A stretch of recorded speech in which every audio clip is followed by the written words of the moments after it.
News 19 horas está de volta para falar que a ex-primeira-dama do Peru chegou ao Brasil hoje. Ela recebeu o asilo diplomático do governo brasileiro depois de ser condenada a 15 anos de prisão.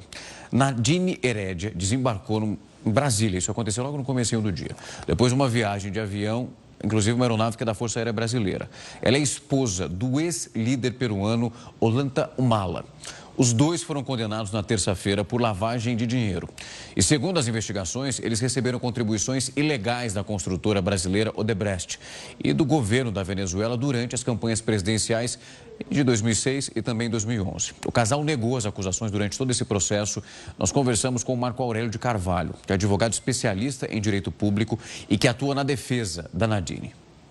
Nós temos que reconhecer, louvar e aplaudir a decisão do governo brasileiro de conceder o asilo político à ex-primeira-dama do Peru. Como você disse, essa decisão está lastreada numa convenção internacional assinada por membros, enfim, da OEA, países membros da OEA, em 1954. Dessa convenção, Brasil e Peru são também signatários, né? Então, todas as regras foram rigorosamente cumpridas. Esse asilo tem dimensão política e humanitária, né? E foi concedido dentro dos trâmites, enfim, que foram estabelecidos para tanto.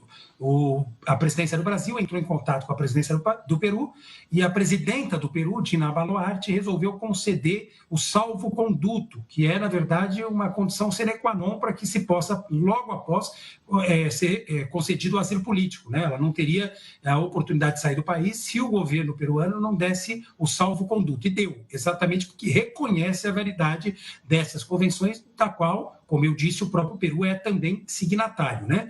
Todos os requisitos foram preenchidos, né? O pedido foi feito diretamente à Embaixada do Brasil no Peru, pela própria Nadine, e se processou de forma regular, e após as conversas entre os países, houve, enfim, né, a autorização de ambos os Estados-membros, né, desse pacto para que a Nadine pudesse vir ao Brasil.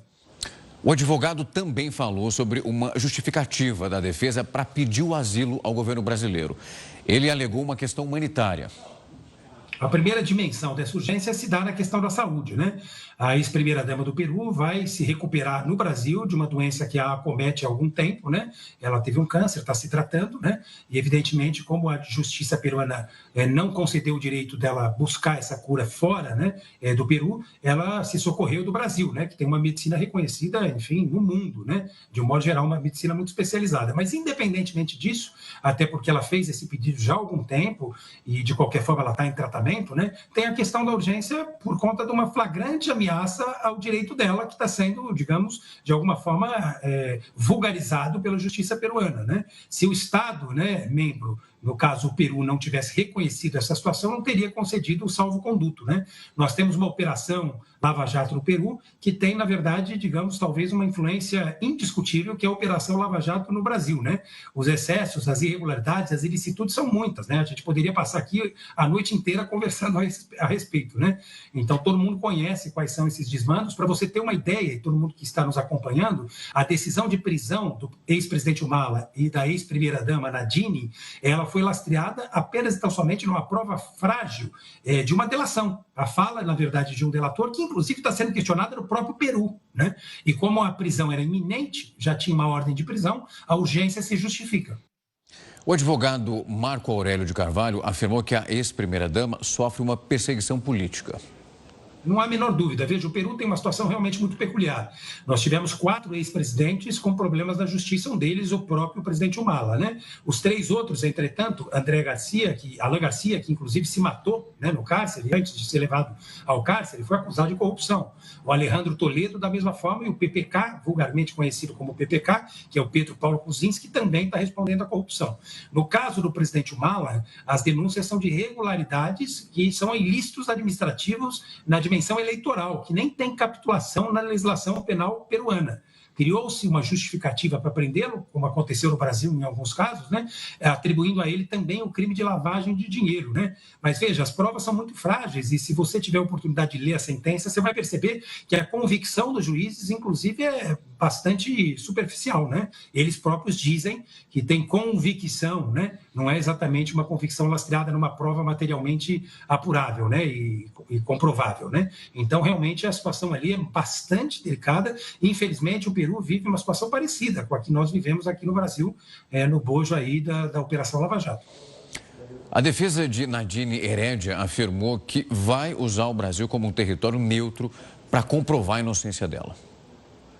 Não há a menor dúvida, é o que a defesa pretende fazer, até porque acredita e vai comprovar que tanto Nadine como Mala são inocentes, são vítimas de uma perseguição política com objetivos indiscutivelmente eleitorais, inclusive inspirada pela Operação Lava Jato, afinada Operação Lava Jato, que deixou no Brasil um rastro luminoso de destruição e de miséria, inclusive do ponto de vista econômico, com a perda significativa de quase 5 milhões de empregos, com a perda econômica de quase 200 bilhões de reais entre impostos e investimentos que deixaram, enfim, de ser carreados aos cofres públicos por conta, evidentemente, do desmonte de alguns setores da indústria nacional, notadamente a petróleo e gás, né, o setor do petróleo e gás, a indústria da construção civil e a indústria, enfim, naval também, né? Então, um paralelo com o Brasil é indiscutível e esse paralelismo fez com que nós assumíssemos, pelo Prerrogativas, a missão de restituir a verdade e lutar contra os desmandos dessa operação em terras não nacionais.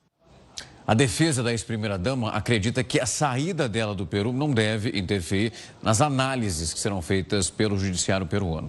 Além disso, Nadine quer criar o filho com um pouco mais de segurança aqui no Brasil.